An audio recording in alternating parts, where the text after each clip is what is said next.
going on a basically overall things are going very well. My current song Vagabond, or my current groovy song Vagabond, is doing very well across the world. Not just in Trinidad and Tobago. People have been contacting me all over the world in terms of this song and the vibe that it's been creating for people. Um, then I have another song which was on the up-tempo side of things featuring Destra Garcia that is now beginning to touch the ears of the public, and we've been getting some really, really good feedback. Beyond that, I'm part of one of the best bands in the world, the Roy Cape All Stars, and we have been touching almost every all-inclusive, almost every fest since Carnival has started, and even before Carnival, even from December go down. So at this point in time, people are now becoming familiar with the face Ricardo Drue and the name. I mean, not the face Ricardo Drue, the face and the name Ricardo Drue. So I can't ask, as an artist, I can't ask for any more. For me, the carnival season is already over. What next? We're basically putting things in place in terms of branding, in terms of making sure that the name becomes a staple, the name becomes a household name, in not just in Trinidad but across the world. I do have Antigua that I have to go and defend my crown, and because I am the Soca Monarch King of Antigua. So I still have to go and defend my crown. But beyond that, we still have different areas that we need to touch. There's still many people that may not know who Ricardo Drue is.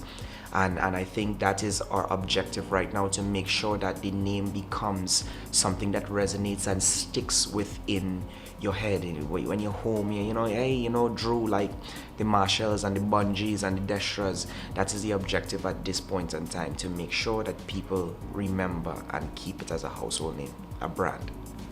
To be quite honest with you, my mentality, my philosophy, it hasn't changed. At the end of the day, pure determination, persistency is key for me. I've had so many people in my life, close and people who may not know me, that have told me, this is not for you, give up, go right, go do what you have to do, but this, it don't make sense. Down to my grandmother, and my grandmother is one of my biggest supporters in the world. I love her to death. And at one point in time, she was so frustrated, but she said, Ricardo, this is not making any sense for you. You just go ahead and do something else. You have kids that you need to see about. You have this you need to see about. You have, so go ahead and do something else. My stepmom, my mother, people used to tell me all the time, just give up. But for me, it's a dream that I have always wanted to pursue. It's a dream that I've always wanted to make a reality. So I basically just stuck at it despite all odds. And it's very discouraging too. I mean, can you imagine, you're sitting at home and you have a wife, or, whoever the case may be, and your wife is saying, listen, right, your dream's not making no sense, Yeah, well, of course, everybody's like, we didn't see the vision before, but we see it now, and we are glad that you decided to stick with it. And some of the people, like I know my stepmom, at first she was like, but now she's one of my biggest supporters. I mean, she was always one of my biggest supporters, but she just felt that it was a waste of time for me. I was throwing away my life. You can have associates and you can have connections in the highest places, but they can only place you somewhere. At the end of the day, you have to take the mantle and run with it. They can only do so much. At the end of the day, it's you. I would personally say, and I tell everywhere I go, I tell whoever I'm interviewing this, Blacks, Papi, and Juice are the reason I won the Soca Monarch in Antigua. The lessons that I learned from Roy Cape All Stars, #RCA, the lessons that I've learned from them, you can't get anywhere else. That's why they call it the university. And at the time when the lesson is being taught to you, you don't even realize it.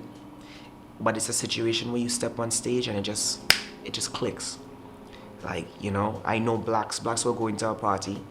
Everybody will be sitting down. People will be turning their head, having conversations. By the time Blacks reaches the middle of the set, everybody's standing up, everybody's partying, enjoying themselves. He knows how to interact. He knows how to, pull a crowd. Juice has the ideas, the direction, the experience. Well, oh my gosh, don't talk about Papi. Papi has experience beyond.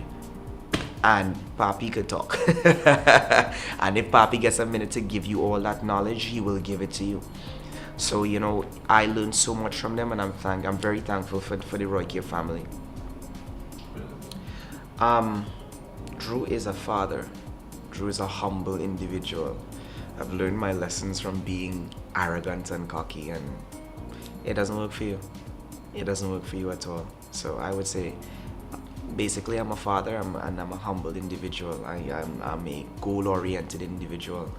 I'm a persistent son of a gun. Best time, becoming a father. Best time of my life. How many kids? I have 3 kids. Wow. Yes, I have 3 boys. I had 4 kids, but my daughter died. She was born premature. She was last or? No, she was second. Okay. And the funny thing about it is that when I look at her mother, for some reason I can see her, and I really didn't see her, if you understand what I'm saying. But that's one of the best things that ever happened to me. It changed my life. It changed my whole scope on life and the direction and my foundation and why I do this and why I fight so hard. The worst time.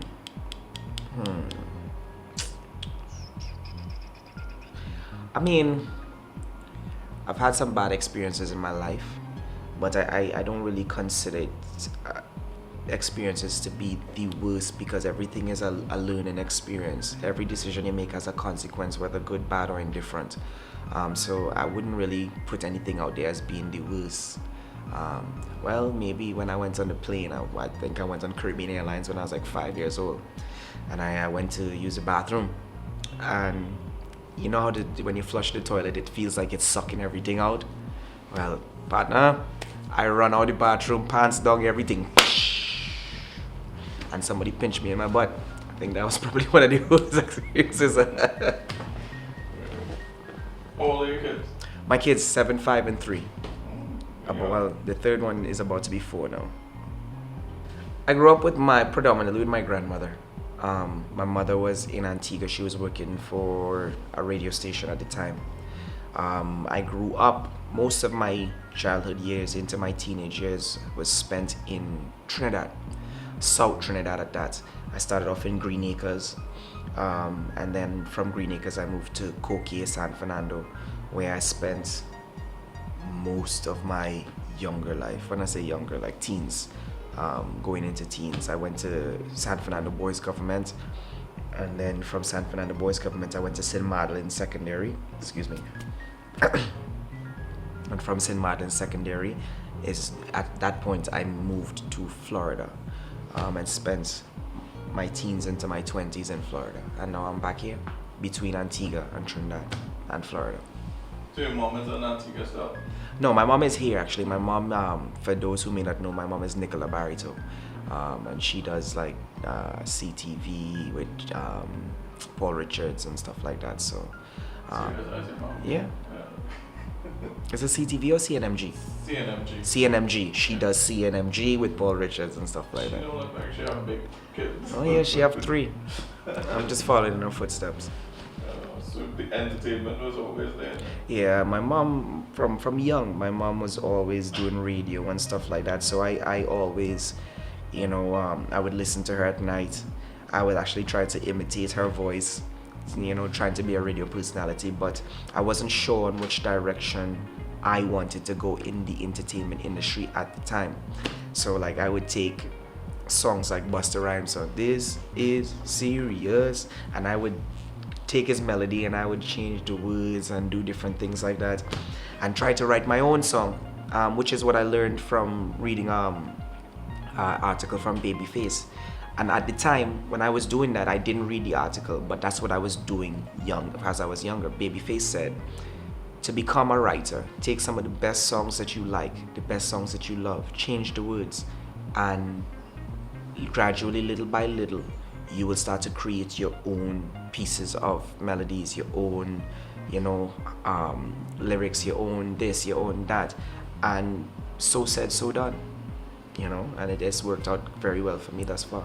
Unfortunately, I don't have the best relationship with my father, which is actually why now I try to be the best father that I can be. You know, my father and I really don't see eye to eye, which is unfortunate. But you know, I intend to break that curse and change that spell. Yeah, my biggest breakthrough would be 2014 into 2015. There was so much that happened to me in 2014 that has led into this year. For example, June 21st was recognized as Ricardo Drue Day in Boston. Um, After that, I went on to winning the Soca Monarch in Antigua.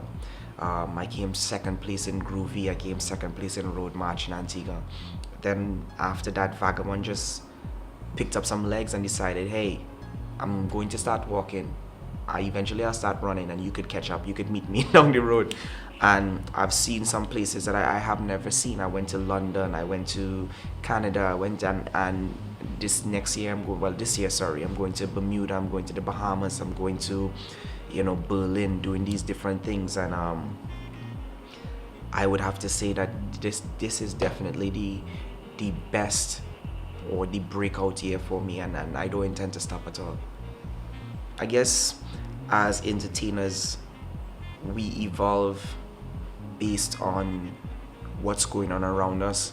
I mean, we are like sponges. We absorb energies, we absorb vibes, and you know, especially when you're performing in front of a crowd and they're giving you that energy, it's just like plugging in your phone. You're getting a charge, you know, and it's like you just want to put out everything for them to eat and to feed off of it, and just create this pandemonium between you and them. And I think that's one of the things that's been driving me in the last couple months, because I've been going since June. I've been going, and I really haven't had an opportunity to stop yet, and I don't want the opportunity to stop, to be honest with you. And I think it's just the vibe and the energy of the people, the positivity that's just coming out. You know, I think that's where it is right now. The biggest lesson I've learned in this industry, especially, is to remain humble, stay humble. Arrogance is something that will it will shoot you in the foot, and you won't be able to walk. Both feet, as a matter of fact. Pow, pow. And I'm speaking of like some serious experience. Has my life been a good life? I'm alive, so I'm not sick. I don't have any diseases at this point in time, so I would say yes, my life has been a good life. I may not have made some of the best decisions, you know, coming up, but then again, I have made some good decisions, so I would say yes. I mean, we are humans, we all make mistakes, and you know, basically it's how you recover the things you do, and if you learn from it. No regrets.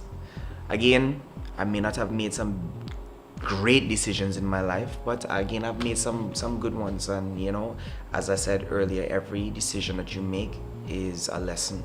Every decision has a consequence. So I try to live my life with no regrets, and just understand that it is what it is, and every decision has a consequence. I think I'd be doing law, like maybe a lawyer. One of my aspirations was to actually do law, and it's only because at the time my father, and actually, here comes a story about my father.